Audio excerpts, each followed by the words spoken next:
Welcome to Civil Sapiens connecting wisely with learners. तो आज के इस लेक्चर में हम क्लास 7 की एनसीईआरटी ज्योग्राफी का सेकंड चैप्टर जो कि है इनसाइड ऑफ अर्थ आर अर्थ उसके बारे में देखने वाले हैं।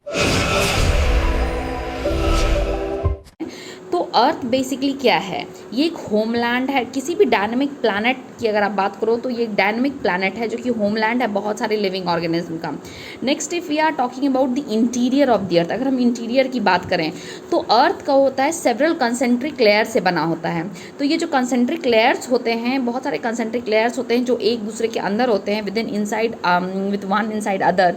So the first layer basically 3 layer से बना होता है, that is crust, mental and core. तो क्रस्ट की अगर बात करें तो कौन कौन सी प्रॉपर्टीज़ है क्रस्ट की? It is the upper most layer of over the earth surface. It is the thinnest layer of all the layers. ये सबसे थिनेस्ट लेयर होता है। It is 35 kilometre on the continental मास। ये क्या है? 30 अगर आप कॉन्टिनेंटल मास से मूव करने की कोशिश करोगे और ये 35 किलोमीटर है। अगर आप ओशन फ्लोर में नीचे जाने की कोशिश करोगे that is only 5 kilometre from the ocean floor. So that is crust.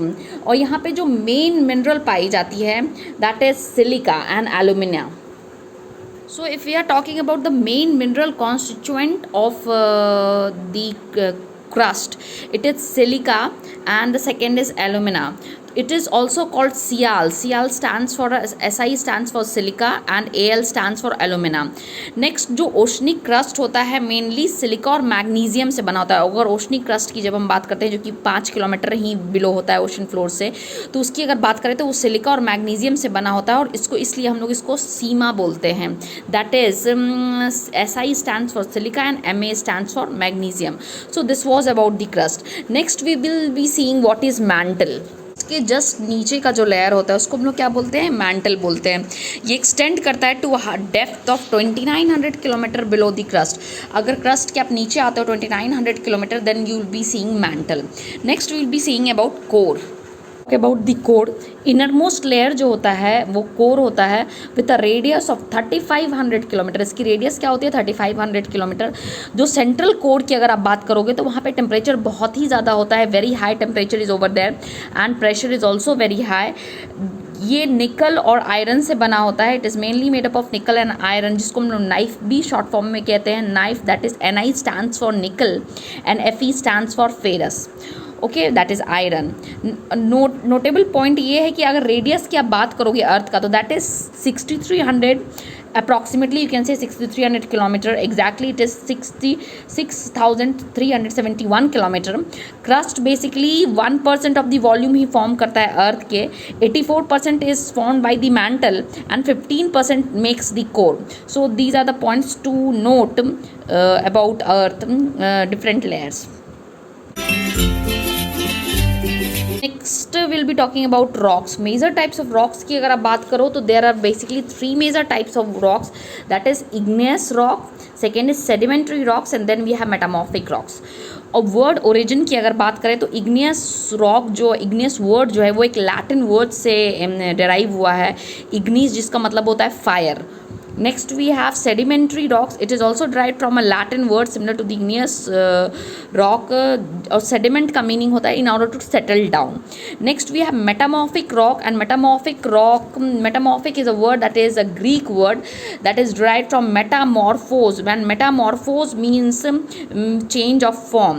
So basically there are 3 types of rocks: igneous rocks, sedimentary rocks and metamorphic rocks, and these 3 types of rocks are formed by different environmental conditions.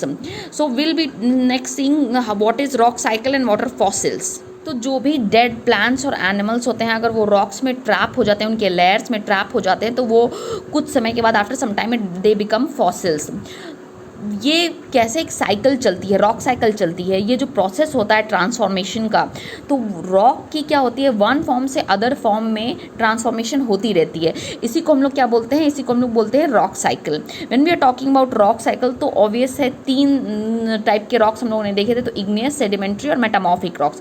जब भी मॉल्टन magma, जो जैसे मान लीजिए volcano erupt हुआ तो उससे बहुत सारे मॉल्टन मैग्मा निकलते हैं और वो मॉल्टन मैग्मा जब कूल होने लगते हैं तो सॉलिडिफाई हो जाते हैं, और जब सॉलिडिफाई हो जाते हैं तो इग्नियस रॉक फॉर्म कर लेते हैं।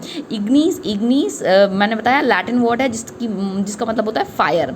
नेक्स्ट वी हैव, जब ये इग्नियस रॉक ग्रेजुअली ब्रोक हो जाते हैं, broken down into small particles that are transformed and transported and deposited to sedimentary rocks.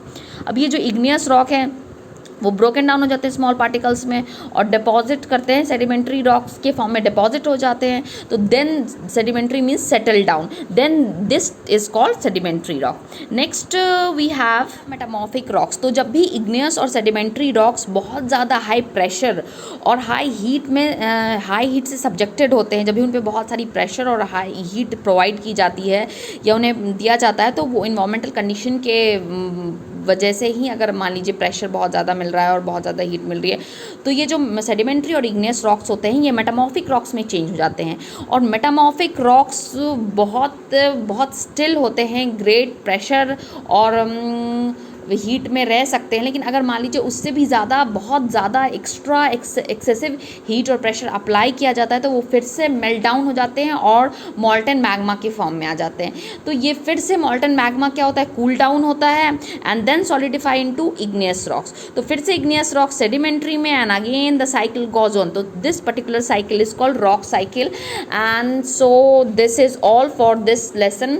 अगर आपको कोई भी क्वेरीज है, कोई सवाल पूछना चाहते हैं, कोई सुझाव देना चाहते हैं, तो प्लीज़ कमेंट सेक्शन में बताइए। अगर आप चाहते हैं कि मैं किस पर्टिकुलर टॉपिक पे वीडियो बनाऊं तो भी मुझे कमेंट सेक्शन में बताइए। आप हंसते रहिए, मुस्कुराते रहिए। आपका दिन शुभ हो। धन्यवाद।